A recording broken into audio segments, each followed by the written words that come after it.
Olá, está no ar o programa Direito e Globalização, que você pode assistir pelos canais 9 da NET, 186 da Vivo TV e também pelo site www.tvaberta.tv.br www.tvaberta.tv.br.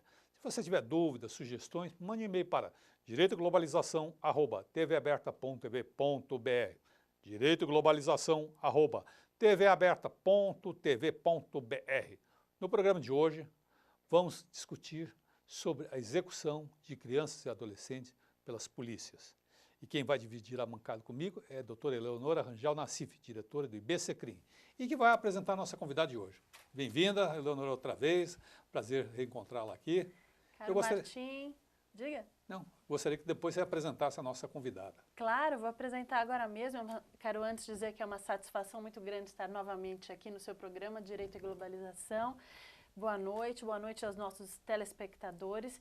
E eu vou então apresentar a nossa ilustre convidada de hoje, é a doutora Mariana Chies Santiago Santos, mestra em Ciências Criminais pela PUC do Rio Grande do Sul, doutoranda em Sociologia pela CESDIP, do Ministério da Justiça francês e da Universidade Federal do Rio Grande do Sul, coordenadora adjunta da Comissão da Infância e Juventude do IBCCRIM, o Instituto Brasileiro de Ciências Criminais, e colaboradora da Rede Nacional de Defesa do Adolescente em Conflito com a Lei, o RENADE. Boa noite, Mariana. Boa noite, Eleonora. Boa noite, Martim. Boa noite, seja bem-vindo ao programa. Eu gostaria de lembrar que nós estamos ao vivo e você de casa, faça sua pergunta pelo telefone 38770078 ou pelo site tvaberta.tv.br. Então hoje nós temos uma convidada com um vasto currículo aí. Você vê a militância dela nessa área que hoje nós estamos curiosos para saber, porque justamente temos visto na mídia, Mariana, acontecimentos lamentáveis relacionados à morte precoce, violenta de crianças e adolescentes pela Polícia Militar e pela Polícia Civil. Eu gostaria que você, que é uma militante dessa área, comentasse um pouco esses acontecimentos. Olha, primeiramente é muito triste, né, a gente ver todas essas notícias que estão passando, mas elas não estão relacionadas a toda a categoria da juventude brasileira, né? A gente vê muito bem que existe uma parcela dessa população que é selecionada e que é morta pela polícia e por todo o sistema de justiça, que acaba não fazendo também o controle dessa polícia. Então, quando a gente vê notícias de meninos de 10 anos, de 12 anos mortos, ou mesmo de 17, de 50 anos, qualquer pessoa sendo morta pela polícia, a gente precisa se questionar que tipo de sociedade a gente está ajudando a construir. E isso acontece muito na periferia, mas quando acaba acontecendo em zonas mais centrais das cidades, que a gente acaba tendo a notícia disso. Então, sim, esses adolescentes, essas crianças são mortas pela polícia, mas não são todos eles, né? Existe uma chance muito maior, quase de 200%, de um negro, de uma criança negra ou um adolescente negro ser morto, ao invés de ser um adolescente branco. Por que isso? Porque existe um corte, né? Existe um recorte de quem que essa polícia vai matar. E qual é esse recorte? Esse recorte é de raça e de classe social. Então vai ser sempre o negro, periférico e pobre, e jovem e pobre.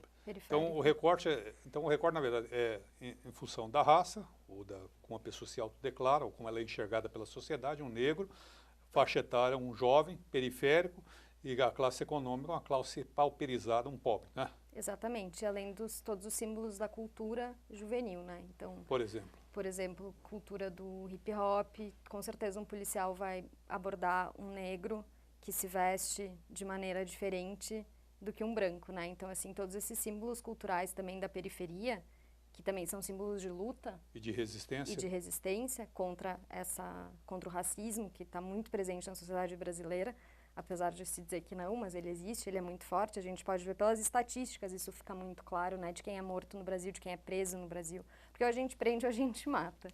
E exatamente essa população específica. Que é a clientela preferencial, né? É a clientela preferencial do sistema de justiça criminal e juvenil.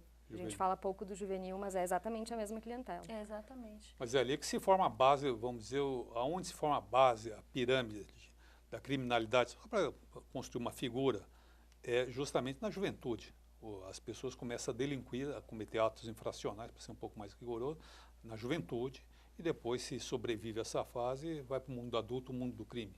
Exatamente. Assim, A gente não tem dados específicos sobre isso, mas o que a gente percebe nas pesquisas que são realizadas no Brasil em relação à juventude e criminalidade, juventude e raça, é que esses adolescentes que são mortos, que é esse caso de um dos meninos que aconteceu nessas últimas semanas, eles não são a primeira geração em conflito com a lei, né? Os pais já passaram pelo sistema de justiça, ou mesmo os avós. Então, eles vão ser a segunda ou a terceira geração em conflito com a lei.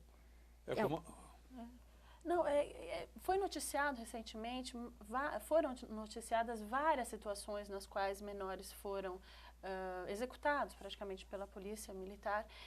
Mas eu queria saber, isso é novo? Porque isso está aparecendo agora com muita força na mídia, mas isso, não sei se isso realmente é algo que está acontecendo mais ou algo que já vem historicamente acontecendo. Você tem esses dados nesse sentido? Historicamente, isso acontece no Brasil desde a década de 80. Na verdade, quando a criminalidade urbana começa a assolar as médias e grandes cidades do Brasil.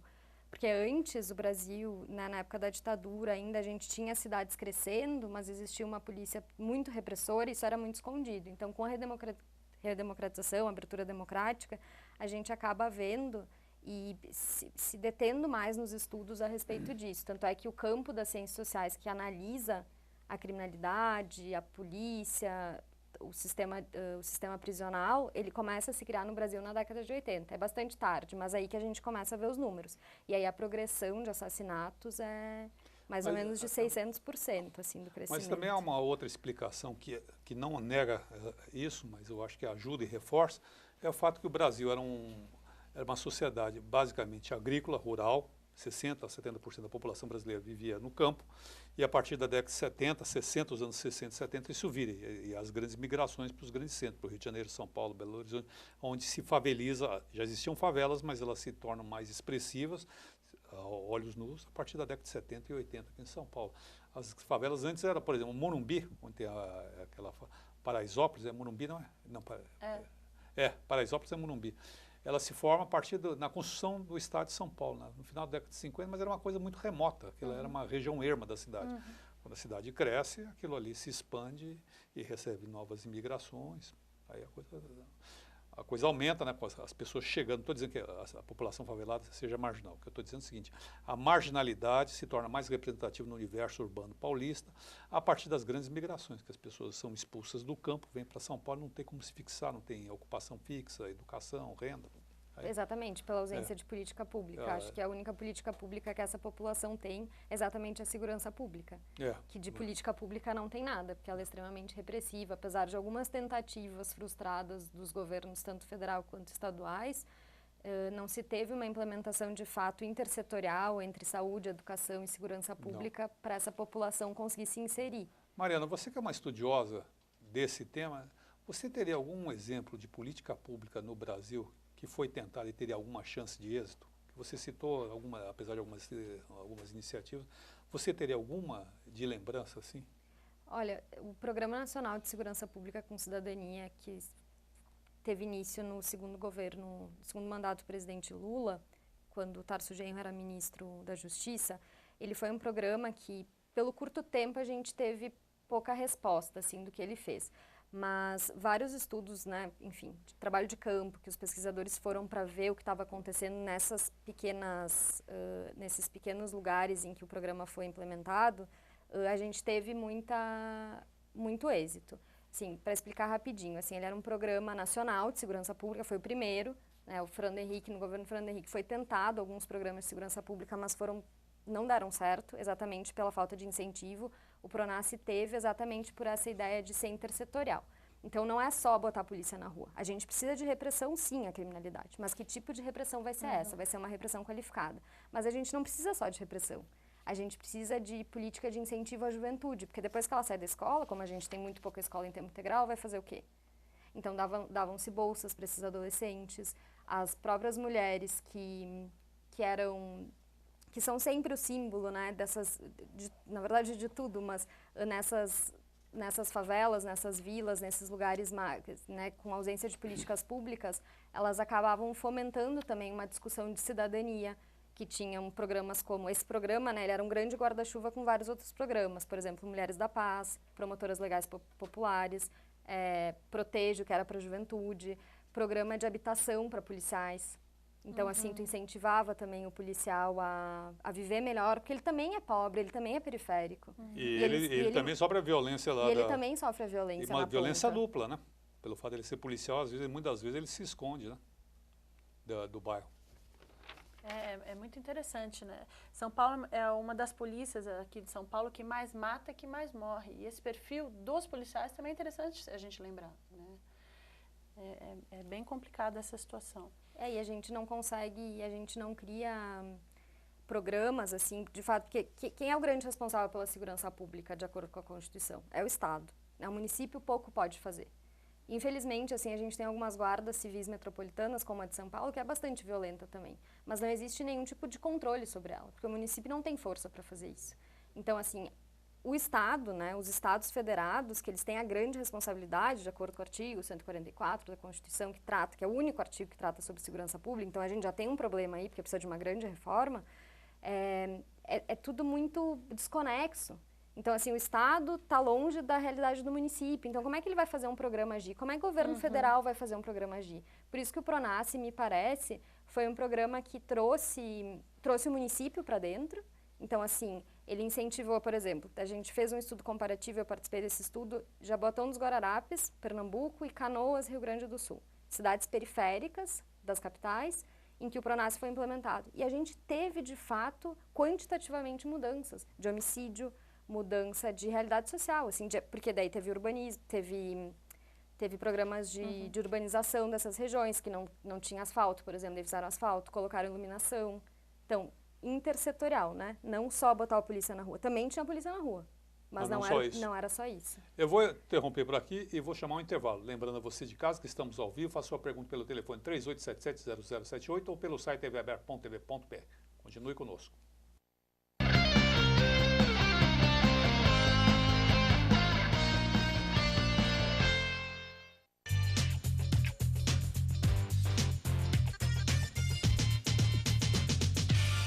Com apoio científico do Instituto Brasileiro de Ciências Criminais.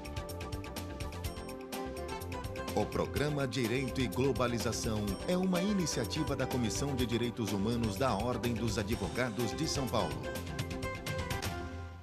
Acesse o site da TV Aberta São Paulo, www.tvaberta.tv.br. Vídeos. Olá, a partir de... Notícias. Promoções. Assista a nossa programação em tempo real e faça sua pergunta para os programas ao vivo.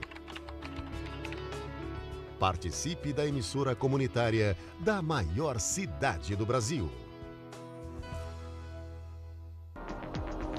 Você pode assistir a TV Aberta pelos canais 9 da NET e 186 da Vivo TV.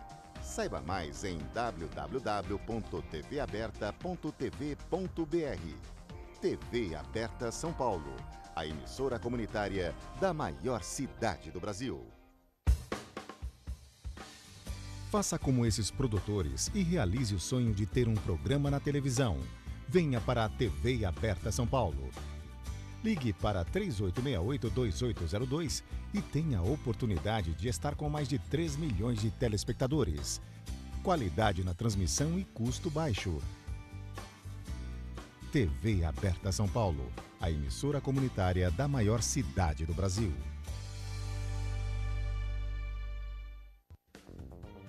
Este programa tem o apoio da TV Interação, Associação Vida e Trabalho e da Ordem dos Advogados do Brasil, Seção São Paulo.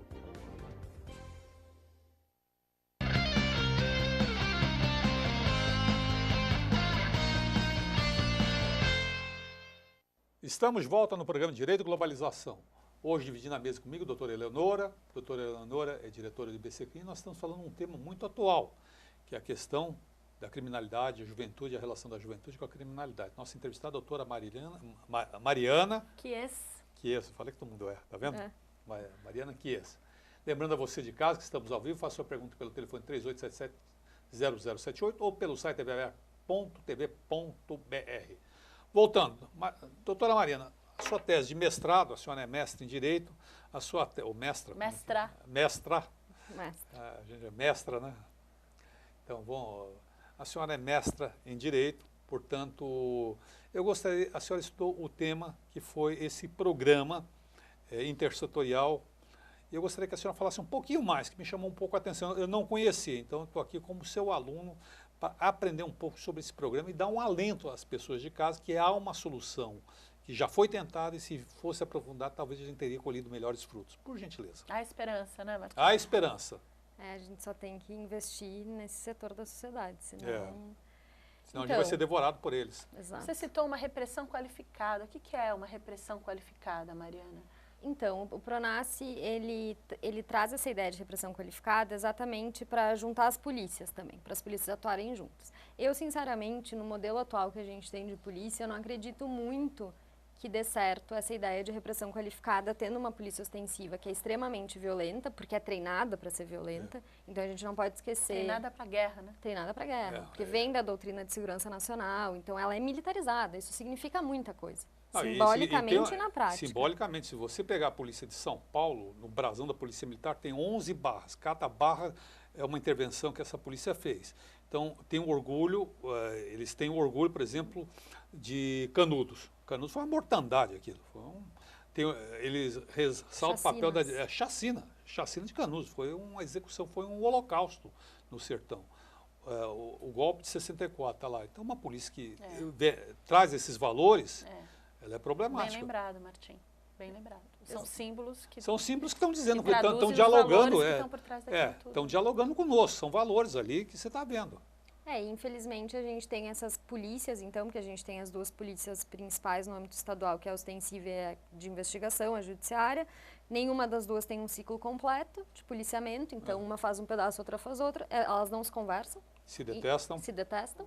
Então, como é que tu vai ter uma repressão qualificada nesse sentido? Então, eu acho que uma discussão que é um pouco anterior é o fato da gente pensar numa desmilitarização, que também está muito na moda se falar isso, mas é porque é importante mesmo. É uma recomendação da ONU, inclusive, né? Da ONU e de diversos organismos internacionais de direitos humanos. Assim, quando vem pesquisadores de fora do Brasil para conhecer um pouco a realidade em loco, porque a gente fala muito, mas, né, Brasil, né, terra do futebol, do samba, como assim tanto assassinato, uma polícia tão violenta?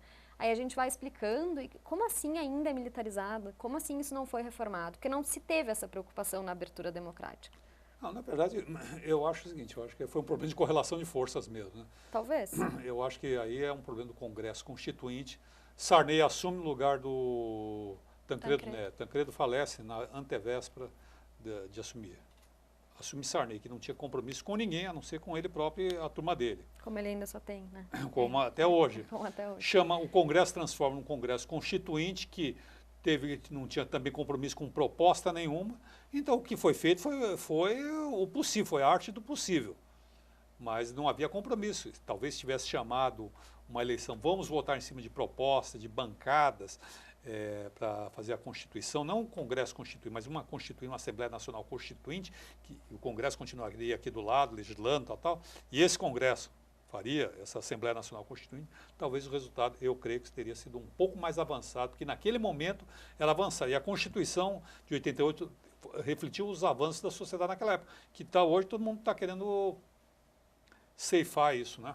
Exato. Então, mas existe uma PEC hoje que está para ser votada há bastante tempo, que é uma PEC de autoria do senador Lindenberg, do Rio, que é exatamente para desmilitarizar a polícia, mas não só isso. Porque também não adianta simplesmente, a partir de hoje a polícia ostensiva não é mais militar, a gente tira essa característica dela de ser militar, mas a gente não vai trabalhar com o ciclo completo. Não, a gente precisa trabalhar com o ciclo completo, que é a polícia fazer do início até o final a investigação, e não simplesmente fazer em partes, não se conversando, como é o caso hoje. No final, na verdade, elas fazem um ciclo completo, elas não se conversam.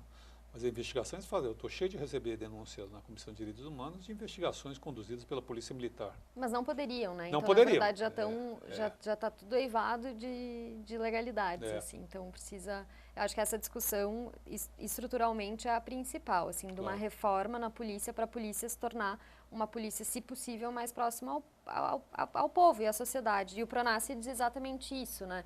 Uma polícia próxima à comunidade vai ser uma polícia que vai ter confiança daquela comunidade. Então, isso é uma repressão qualificada, é tu colocar um carro lá e dizer polícia comunitária não é o suficiente, mas se o policial estiver lá, se ele estiver conversando, ele vai conhecer, de repente aquele adolescente é problemático, tem problema com furto, tem problema com tráfico de drogas, mas aí não é simplesmente a repressão, botar na cadeia, jogar dentro de um camburão e levar para dentro de uma fundação de atendimento socioeducativo. Vamos conversar, vamos tentar ver com a rede de atendimento o que a gente pode fazer para esse adolescente, porque com certeza não é só uma opção dele cometer esses atos infracionais, assim, né? Tem toda uma responsabilidade social sobre isso. Não tô tirando a responsabilidade dele nos atos, mas sim pensar em como a gente é responsável por isso. E acho que uma outra grande questão é o fato de que a polícia militar, principalmente, ela não é controlada, né? Ela tem uma corregedoria, que todas têm uma corregedoria que a gente sabe que não funciona. Aí tem um Ministério Público que não atua da maneira que tem que atuar, e tem força constitucional para atuar dessa maneira. E o que a gente faz com isso? Por que a gente não vai cobrar do Ministério Público? Por que as organizações que trabalham com direitos humanos não cobram o Ministério Público? Por que a Defensoria não cobra o Ministério Público? Por quê? Por quê? Não sei. A gente está aqui perguntando. Então, É uma questão. É uma questão. é uma questão Quer que dizer, fica então, para a que gente uma repressão refletir. qualificada necessariamente perpassa pela questão da desmilitarização. Na minha opinião, sim. E essa qualificação seria baseada em quê? Assim, como você, no mundo ideal, consegue, ou mesmo, não no mundo ideal, mas no mundo real, que já aconteceu, como é feita a formação qualificada nesse sentido? Se a gente for pensar que os homicídios cometidos pelos policiais, a grande maioria deles é com o uso de arma de fogo. E qual é o jeito que acontece esse assassinato, né? Porque são execuções. Normalmente, né, a pessoa está de costas, estava ajoelhada, já estava deitada. A gente vê isso, né? O que são os autos de resistência? Que não Explica isso. para o telespectador, por gentileza, os autos de resistência. Os autos de resistência são... Talvez possa me ajudar, Leonora, porque eu não trabalho tanto nesse tema. Por exemplo, maio de 2006... os crimes de quando maio, os ataques do por exemplo. PCC ocorreram e centenas de... Mais de 500, quase 500. Exatamente, jovens foram sumariamente mortos pela polícia militar, foi aquele clima de pânico que o PCC instituiu o toque de recolher e tal.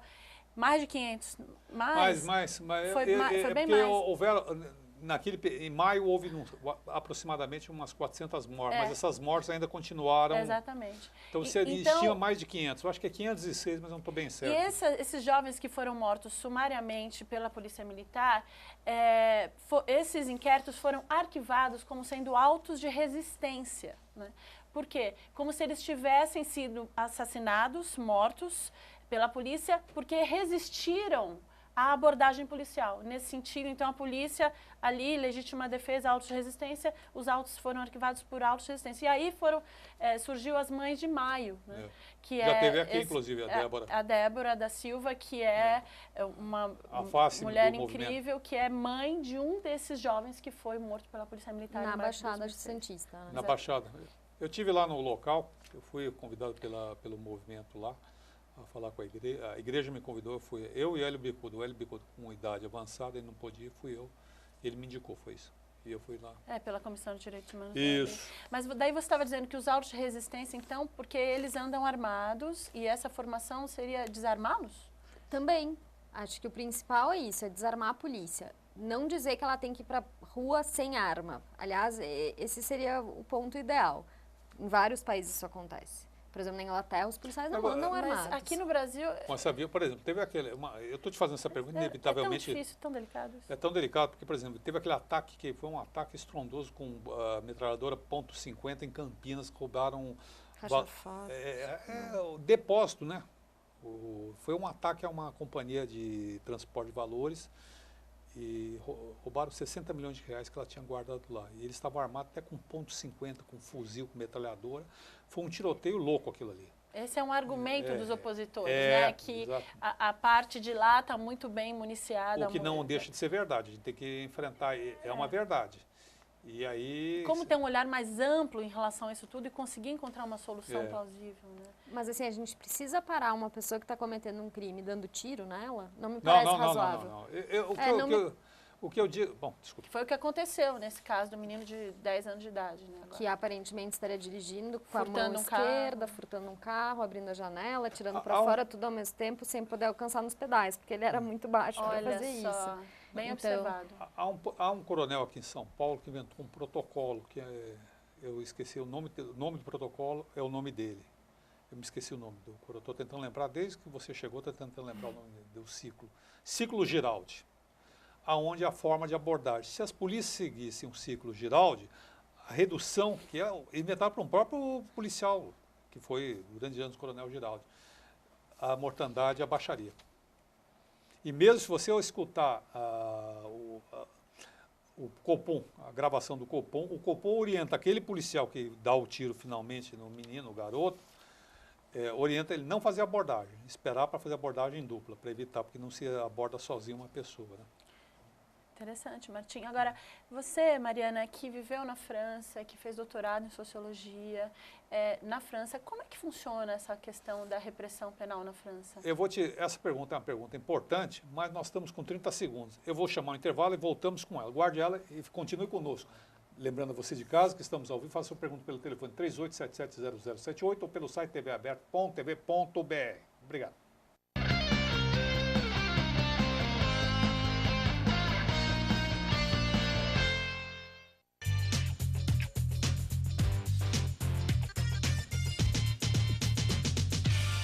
Com apoio científico do Instituto Brasileiro de Ciências Criminais. O Programa Direito e Globalização é uma iniciativa da Comissão de Direitos Humanos da Ordem dos Advogados de São Paulo. Acesse o site da TV Aberta São Paulo, www.tvaberta.tv.br. Vídeos.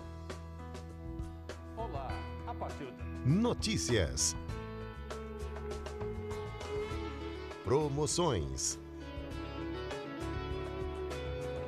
Assista a nossa programação em tempo real e faça sua pergunta para os programas ao vivo. Participe da emissora comunitária da maior cidade do Brasil. Você pode assistir a TV aberta pelos canais 9 da NET e 186 da Vivo TV. Saiba mais em www.tvaberta.tv.br.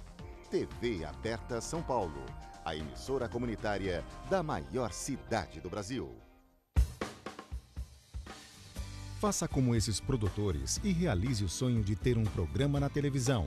Venha para a TV Aberta São Paulo. Ligue para 3868-2802 e tenha a oportunidade de estar com mais de 3 milhões de telespectadores. Qualidade na transmissão e custo baixo. TV Aberta São Paulo, a emissora comunitária da maior cidade do Brasil.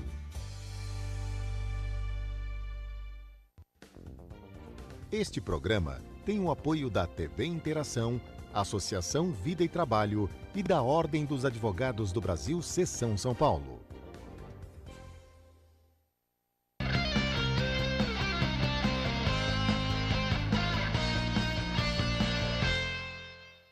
Estamos de volta no programa Direito e Globalização, hoje debatendo a questão da relação entre a juventude, o jovem e a criminalidade.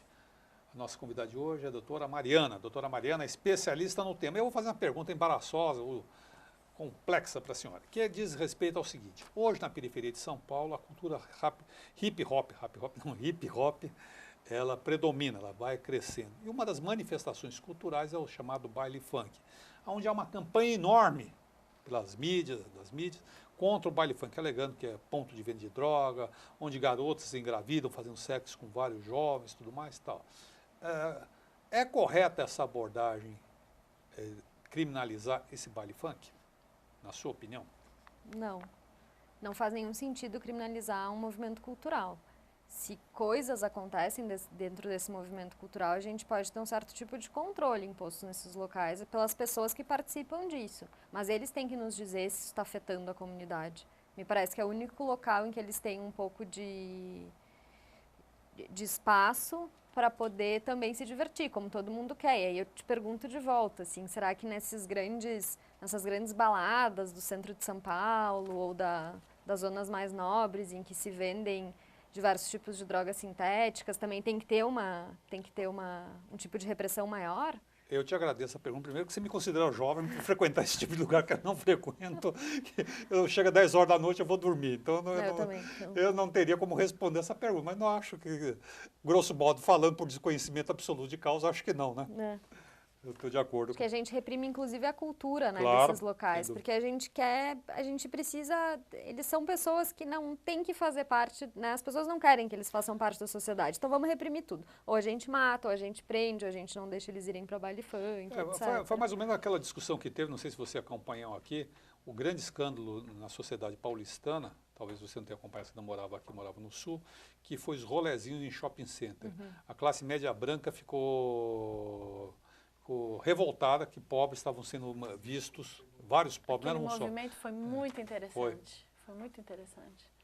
Agora, eu te fiz uma pergunta no bloco cheio de perguntas aqui, anterior, chegou várias perguntas aí, mas sobre deixa eu organizar o policiamento lá na França, que eu tenho muita curiosidade de saber como é. Conta pra gente, por gentileza, Mariana, como é que funciona a repressão penal na França? Ela tem mais ou menos o mesmo estilo da nossa, só que em vez da gente prender lá na França só jovens da periferia e negros, a gente vai prender também aquela geração de filhos de imigrantes. Então, assim, tu tem o funil do sistema de justiça direcionado também a uma categoria específica da população. E a gente vê isso claramente nas ruas, inclusive. A polícia francesa não é tão ostensiva ou tão violenta quanto a brasileira, mas depois dos atentados, desse pânico todo de terrorismo, a gente vê militares com grandes, assim, eu não sei nem o nome, fuzis na mão, caminhando pela rua como se nada tivesse acontecendo. Acho que existe um sentimento geral das sociedades contemporâneas, e aí, né, acho que Brasil e França, eles estão em lugares diferentes, né, uma história de colonizador, outra de colonizado, mas eles vivem esse grande mundo globalizado, mundializado, e essas ideias, assim, de reprimir o que parece fazer mal à sociedade é constante tanto lá quanto é aqui, assim. Chegaram algumas perguntas aqui, eu vou fazer, vamos respondendo rápido para atender o pessoal de casa que está nos acompanhando. A primeira pergunta é do Guilherme da Vila Alpina, bem-vindo, e ele faz a pergunta a você, Leonora. Ele pergunta, não sei se você saberia responder, vamos lá. Há algum programa de governo que ampare e oriente filhos cujos pais cumpram pena? Você tem conhecimento? Puxa vida, você sabe, Guilherme, que lá no IBCCrim nós até já fizemos duas mesas de debate, foi um ciclo sobre esse tema. E na época a doutora Dora Martins, que é uma juíza da Vara de Família, que já foi presidente da Associação de Juízes pela Democracia, a Michael Mary Nolan, a Heidi Cerneca, da Pastoral Carcerária, do ITTC, elas que militam muito nessa questão dos filhos dos presos, trouxeram muitas ideias, como, por exemplo, as mães presas, né, receberem o boletim dos filhos que vão para a escola, os filhos vão para a escola, que as mães acompanhem a vida dos filhos presos para que no dia de visita elas possam falar, poxa vida, filho, você está indo mal em matemática. Aí isso aproxime as mães dos filhos. E dê um sentido de responsabilização. Isso foram coisas trazidas nesse ciclo que eu não sei, Guilherme, até que ponto isso foi implementado efetivamente. Então, a resposta que eu tenho para você é, desconheço. A Ruth é do Tatuapé e pergunta para a doutora Mariana. Mariana, o governo estadual paulista tem pleno controle das cadeias e penitenciárias do estado de São Paulo? Nenhum governo, é Ruth? É Ruth do Tatuapé. Tatuapé conhece? É um bairro aqui de São Paulo enorme. Não. Então, nenhum governo estadual tem controle sobre as suas cadeias. Não consegue ter, porque ele prende demais e prende muito mal. E aí, o que acontece? Criam-se grupos que acabam se auto-organizando, se autogerindo, porque são mini-sociedades ali dentro. Então, o governo paulista, apesar de ter toda essa, né, São Paulo ser a locomotiva do Brasil, também pecam muito nesse sentido. Lorena dos Jardins, bem-vindo. Lorena, ela pergunta, qual seria, se há que há, a estatística de crianças e adolescentes negros que são parados e até mesmo mortos pela polícia? Em comparação aos brancos, eles são mortos 178% a mais. A mais. Ok, Rafael... Mas a gente... Desculpa, posso voltar? Pode, claro. A gente tem um dado que a cada 24 horas no Brasil, eu tenho esse dado aqui, 29 crianças e adolescentes são assassinados. Pode repetir? A cada 24 horas no Brasil, 29 crianças e adolescentes de 1 a 19 anos são adolescentes. É muito alto esse número. Em um ano, esse número chega a 10.520 vítimas fatais. São os dados Em de 5 um anos relatório. nós temos o número de mortos da Guerra do Vietnã, que os o Estados Unidos extermínio da perdeu. nossa juventude. É o extermínio da nossa juventude. Da juventude negra Negra, brasileira. negra, pobre, periférica. periférica. É assustador. Em esses 5 dados. anos nós produzimos um Vietnã americano aqui. É Rafael de Interlagos, ele pergunta, onde que a população pode recorrer para que melhore o sistema policial da cidade? Há um telefone ou órgão que cuide e oriente de forma funcional? Existem a ouvidoria da Polícia de São Paulo. O ouvidor é externo, ele é eleito pela sociedade civil, pelo CONDEP. Doutor Júlio, né? Doutor Júlio. Dá para entrar em contato com ele e com toda a estrutura da ouvidoria para auxiliar nas denúncias e nos encaminhamentos que podem ser dados junto à rede. Nosso amigo Jaime, ele é do Jardim Bom Filhole, o Jaime sempre está aqui conosco, participando, e ele pergunta, qual seria a estimativa de ex-interno da FEBEM, hoje Fundação Casa, que cumpre pena no sistema prisional paulista? Você sabe? Não existe. A quantidade? A internos? estimativa. Pessoas que, na verdade, estão no sistema prisional, então- mas já passaram pelo sistema socioeducativo. Não existem dados sobre isso. Eu desconheço, pelo menos. Eu imagino que seja uma expressiva maioria, porque eu tive visitando a fundação, eu fui no lugar que eles deixam a gente entrar, né? Embora a gente poderia entrar, a rigor a gente poderia entrar em qualquer lugar, acaba você enfrentando tantos obstáculos e desiste, né? Tinha até festa junina, foi em julho, tinha até festa junina, um negócio bacana, assim, pizza, vamos servir pizza para os amiguinhos lá. É porque as Era um pessoas horror aquele vivem negócio. lá dentro. Isso que a Vivem. gente não pode esquecer. Existem seres humanos que vivem. Claro. Então, portanto, essas pessoas se organizam para poder ter uma vida. Né? Agora, eu entendi errado a pergunta, mas eu entendi errado de um jeito que eu acho importante falar. Eu entendi que o Jaime, tinha feito a seguinte pergunta, qual é o índice de reincidência? Aqui está como é, pode ser isso. O índice de reincidência do sistema prisional, eu tenho conhecimento, eu queria até saber, é maior do que o índice de reincidência daqueles internos que passaram pela Fundação Casa. Como Ou assim? seja, Me explica. é cerca de 85%, salvo engano, o índice de reincidência do sistema prisional, do egresso do sistema prisional. Bom, então a pessoa não cumpriu A pessoa que medida cumpre pena, o maior de idade, quando sai do cárcere, volta a delinquir. Volta a delinquir. Em 70%, 85% dos casos. Exatamente. E- Em 85% dos casos. Eu acho que é 75%, eu me confundi. Agora, o menor infrator que sai, que é internado, me ajude, Mariana, e passa pela Fundação Casa e ele retorna à sociedade, o índice de reincidência é menor. O que eu quero dizer com isso? Até se você tiver 30%. a percentagem, 30%. Veja só a diferença.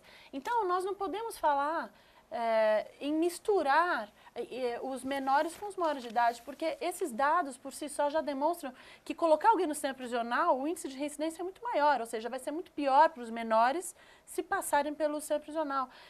Você concorda com o que eu estou dizendo? Você pode complementar, por gentileza, Mariana? Então, se no sistema prisional o índice de reincidência é maior e no socioeducativo é menor, por que a gente vai tirar o adolescente do socioeducativo, que em tese seria melhor? Que está recuperando mais. Está recuperando mais, se a gente acreditar na recuperação de um sistema penal e de um sistema penitenciário, porque o adolescente é privado de liberdade também. Não se enganem, telespectadores. É a mesma Ele não coisa, fica vendo TV. Ele é privado de liberdade, tem diversos direitos fundamentais não respeitados e violados lá dentro. Então, toda essa discussão que se tem hoje sobre o que a gente faz, a criminalidade juvenil está muito alta, isso é uma grande falácia. Assim, Que eles ficam impunes. Se vende a ideia de impunidade em relação ao menor infrator de uma forma totalmente equivocada, não é, Mariana? Com certeza. Os adolescentes hoje são responsáveis por mais ou menos 4% dos crimes no Brasil. E os chamados crimes hediondos... Menos ainda. Menos ainda. Esse 4% você está botando uma expressiva maioria ligada a tráfico, ao pequeno Mais de tráfico. 70%. Que não é violento. Né? Que não é violento. Furto, que também entra nessa conta. Alguma coisa de roubo, que é uma coisa já mais um pouco. E homicídio, latrocínio, sequestro, que é muito menor. Mas por conta desse pequeno índice, se quer generalizar e aplicar com mais rigor ainda punição, enfim. Com certeza, nem de longe, essa chamada delinquência juvenil é um problema de segurança pública no Brasil.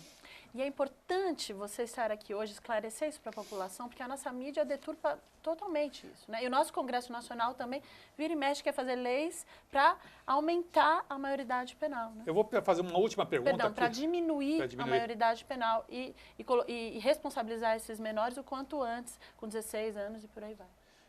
A gente está no minuto final agora, é o Kleber é da Lapa, ele pergunta, em caso de grandes eventos como foi a Copa e como serão as Olimpíadas, é um ponto positivo os policiais serem rigorosos? Depende para quem, né? Não. Para quem quer se divertir vendo a Copa, talvez seja positivo, mas daí não existe nem um pouco de pensamento em relação aos outros que estão sendo despejados, que estão sendo reprimidos, que estão sendo tirados à força de suas próprias casas para que esses mega eventos funcionem. E quem pode assistir esses mega eventos, uma categoria muito específica também da população que consegue ter acesso. Só basta passar a TV assim nas arquibancadas para ver o tipo de pessoas que estão lá. Não existem negros, sendo que o Brasil, a grande maioria da população é negra. Exatamente. Eu vou encerrar esse bloco por aqui, voltamos já já no quarto e último bloco do programa Direito e Globalização. Lembrando a você de casa que estamos ao vivo, faça sua pergunta pelo telefone 38770078 ou pelo site tvaberto.tv.br. Obrigado.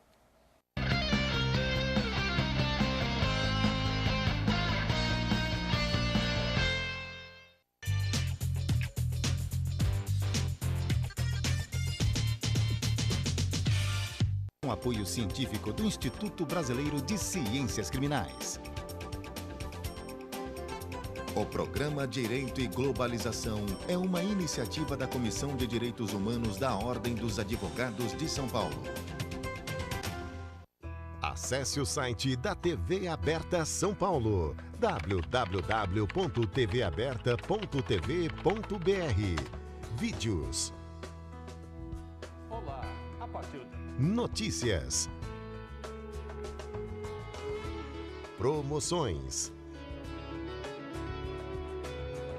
Assista a nossa programação em tempo real e faça sua pergunta para os programas ao vivo.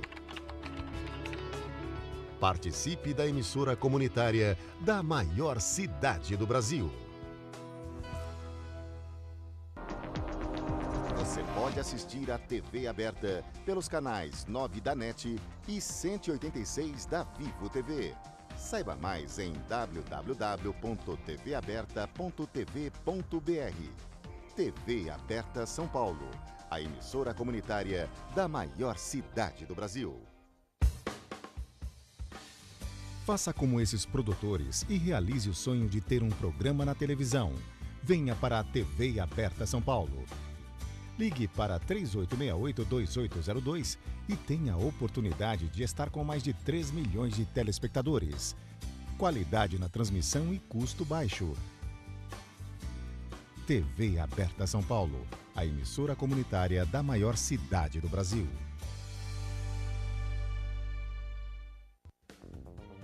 Este programa tem o apoio da TV Interação, Associação Vida e Trabalho e da Ordem dos Advogados do Brasil, Seção São Paulo.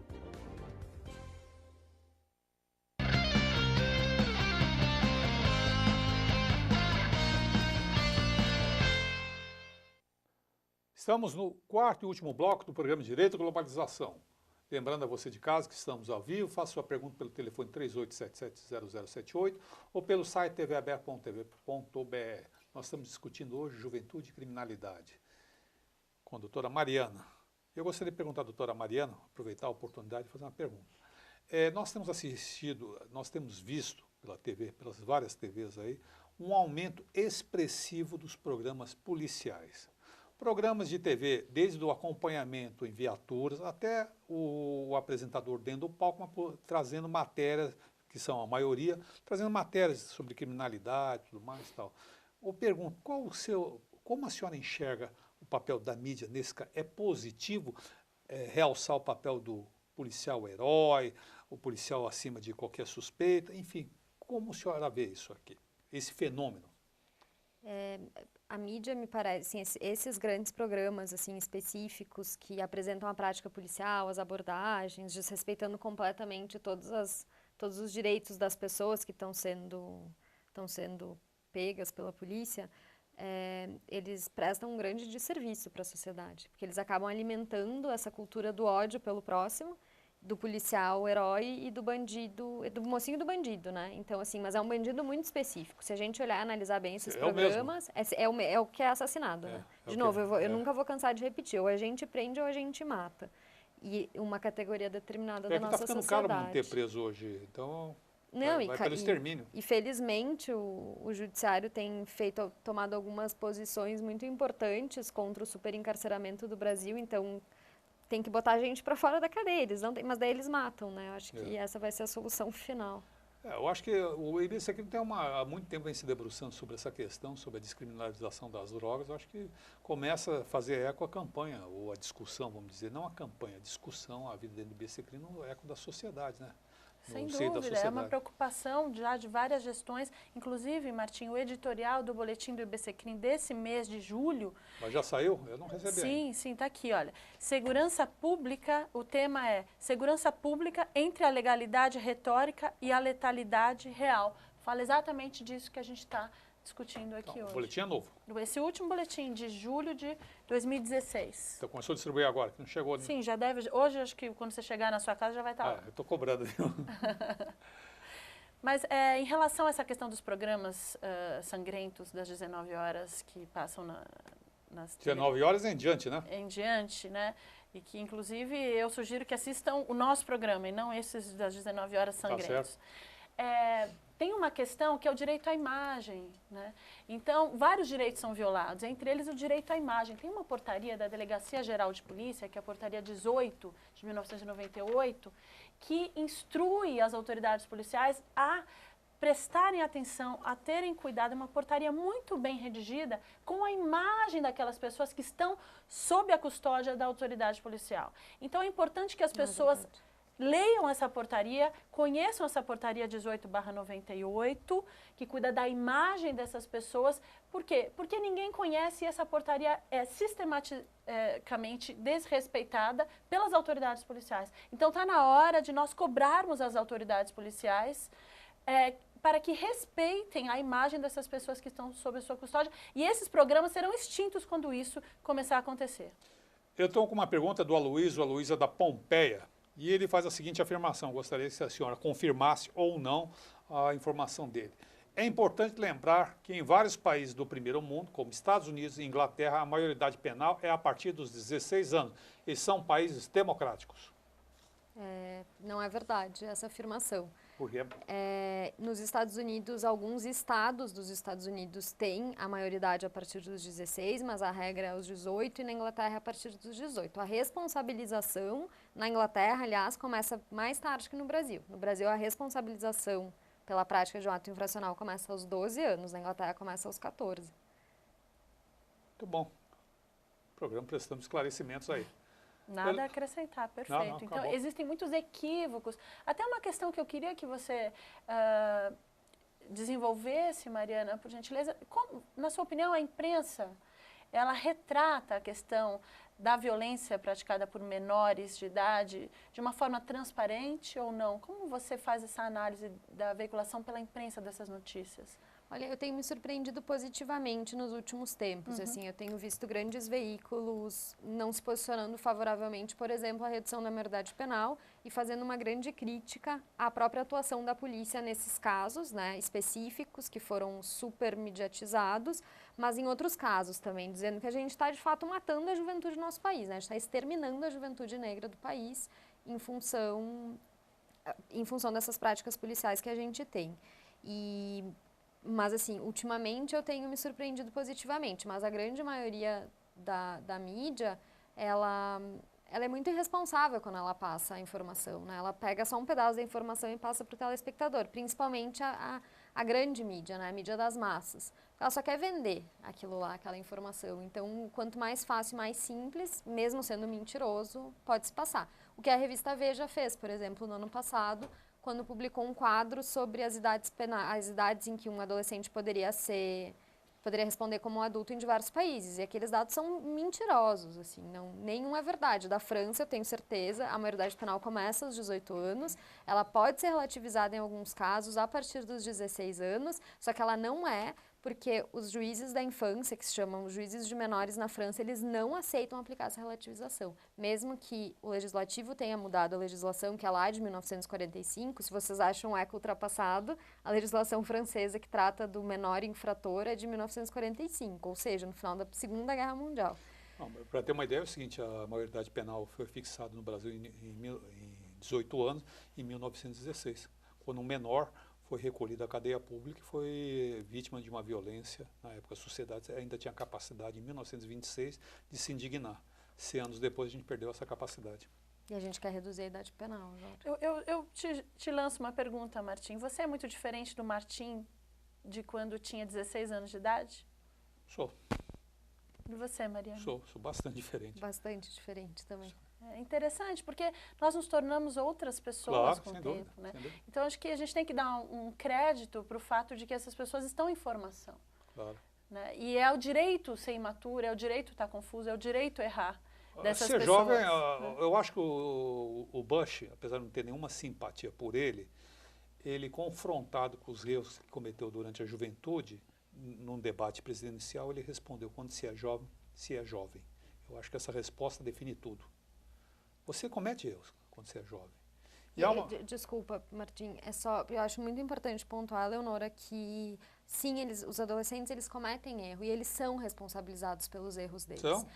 O telespectador não pode deixar de acreditar que os adolescentes ficam impunes, eles não ficam. Existem 6 tipos de medidas socioeducativas e a mais aplicada no Brasil é a privação de liberdade. Ilegalmente, mesmo para casos em que a privação de liberdade não deveria ser aplicada. Então, o que eu quis dizer, eu quis usar a questão, fiz alusão a essa fala do Bush, porque eu acho que ela pega o que é a juventude. A juventude, a gente é muito impulsivo, comete erros. Eu cometi, eu não posso dizer que não. Claro. Eu acho que todos nós. E tem uma pergunta que, não sei se é uma pergunta, uma provocação, mas eu vou lançar aqui, eu acho que a gente tem que enfrentar. Estamos ao vivo, faz parte. É o Erinaldo. O Erinaldo é do bairro Cambuci, centro de São Paulo. Bem-vindo, Erinaldo. E ele pergunta: gostaria de saber se as senhoras, né, moram na favela, se já frequentaram baile funk e se adotariam um menor infrator. Pode responder. Não, Erinaldo. Você não mora na favela, não frequenta baile funk? Já frequentei baile funk na favela. E já fui uma vez para conhecer. E se eu adotaria um menor infrator, eu até tenho planos de adotar. Vamos ver se ele for menor infrator ou não. Isso eu vou decidir quando eu tiver um pouco mais madura para adotar uma criança. Ela me lembra tanto minha filha, viu? Parece tanto minha filha. É interessante essa cultura da adoção no Brasil, é algo que a gente de fato tem que disseminar. Porque é algo que não faz parte da nossa cultura e que é algo muito importante. O que tem a vida... Se a gente vai nos abrigos, a gente se depara com crianças que querem tanto ter uma família. Muitas vezes casais que não conseguem ter filho nem cogitam essa possibilidade. Mas respondendo as perguntas, não moro na favela, já fui a baile funk e adotaria um menor, infrator ou não? Bom, e tem a Fátima, essa é para você, do centro de São Paulo. Ela pergunta: na Rádio Gaúcha, lá no Sul, havia um programa com um repórter policial que fazia programas sobre o crime. Esse programa ainda existe? Nossa, eu não escutava a Rádio Gaúcha quando eu morava lá, mas eu vou perguntar para o meu avô que escuta a Rádio Gaúcha e vou lhe dar essa resposta no próximo programa via Martim. Ok, sua pergunta final e depois vamos para o encerramento. Então, a minha pergunta final, Mariana, é em relação à formação desses policiais, né? Você trouxe aqui características dessa formação que já existiram no Pronasce, mas se você pudesse acrescentar alguma nova, qual você pensaria?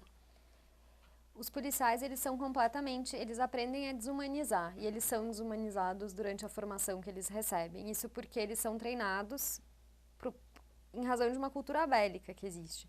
Então, exatamente pelo fato da nossa polícia militar vir lá da época da ditadura militar como força auxiliar do Exército Brasileiro, eles são treinados para a guerra.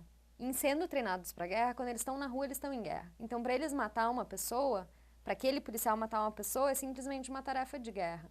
E eu tenho certeza que muitos policiais sofrem muito dentro das corporações por tentar fazer trabalhos diferentes. Eu, pessoalmente, sempre trabalhei junto com policiais militares no Rio Grande do Sul, em função da minha formação. A gente sempre fez projetos conjuntos, deu aula de direitos humanos para policial, eu dei aula para a Guarda Municipal de Porto Alegre, sempre dei a disciplina de direitos humanos e sempre fui muito bem recebida porque existiam pessoas que queriam mudar. Mas a polícia militar em si, essa formação é culpa da instituição e é culpa da sociedade não cobrar que isso seja mudado. Então, acho que a gente precisa começar a pensar um pouco nesse sentido, da nossa responsabilidade também por essa instituição ser como é, ainda existir. Muito e dar voz e valorizar esses policiais que querem fazer diferente, muitas vezes encontram resistência dentro da própria instituição. Exato, porque é instituição, né? Assim, acho muito bom se policiais que cometem execuções, acho muito importante que eles sejam responsabilizados pelos crimes, porque são crimes, né? São bandidos também, como a sociedade gosta de dizer, que eles sejam responsabilizados, mas o buraco é muito mais embaixo. É uma cultura institucional e é uma estrutura que precisa ser mudada. Nós estamos 2 minutos de encerramento. Eu gostaria de ouvir suas considerações finais, depois eu passo para a Eleonora encerrar hoje. Bom, eu queria agradecer, então, a oportunidade de falar sobre um tema tão caro para mim, né? Faz parte de toda a minha formação trabalhar com a juventude. E dizer que acho que é muito importante também a gente se responsabilizar um pouco e saber qual é a nossa função social dentro, né, da nossa vida, assim, o que a gente pode fazer para melhorar. Então, se a gente vê um policial tratando mal um morador de rua, tratando mal uma criança em situação de rua, a gente precisa denunciar. A gente precisa ir nessa corporação e fazer o nosso trabalho também. Não adianta só também ficar na retórica e falando, que é muito bonito também falar enquanto intelectual, enquanto produtor de conhecimento. Mas a gente também precisa, na militância, no dia a dia, fazer a nossa parte, assim, denunciar para os mecanismos tanto, né, institucionais que existem como corregedorias, ouvidorias, mas também ir além, sabe? Cobrar das instituições que elas façam o seu trabalho. Leonora. Perfeito, perfeito. Bem, eu só tenho a agradecer, quero agradecer a presença da doutora Mariana Chies, dizer que os seus esclarecimentos hoje foram muito importantes para a sociedade, para os nossos telespectadores. Muito obrigada pela sua presença. Quero agradecer a você, meu querido Martim Sampaio, pela gentileza na condução desse programa, que sempre é característico da sua postura e acolhimento aqui com os nossos convidados e comigo. E gostaria, Martim, de convidar a todos os nossos telespectadores para o 22º Seminário Internacional do IBCCRIM. As inscrições já estão abertas no site, o qual ocorrerá no dia 23, 24, 25 e 26 de agosto, agora, já está chegando, e também para que se inscrevam no nosso curso de pós-graduação em Direito Penal Econômico, em parceria com a Universidade de Coimbra, IBCCRIM Coimbra.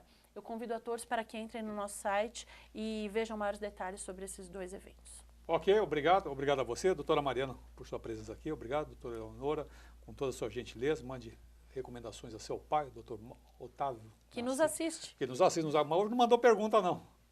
Eu encerro por aqui, agora, despedindo de você de casa. Até a próxima semana, nesse mesmo horário. Obrigado e até lá.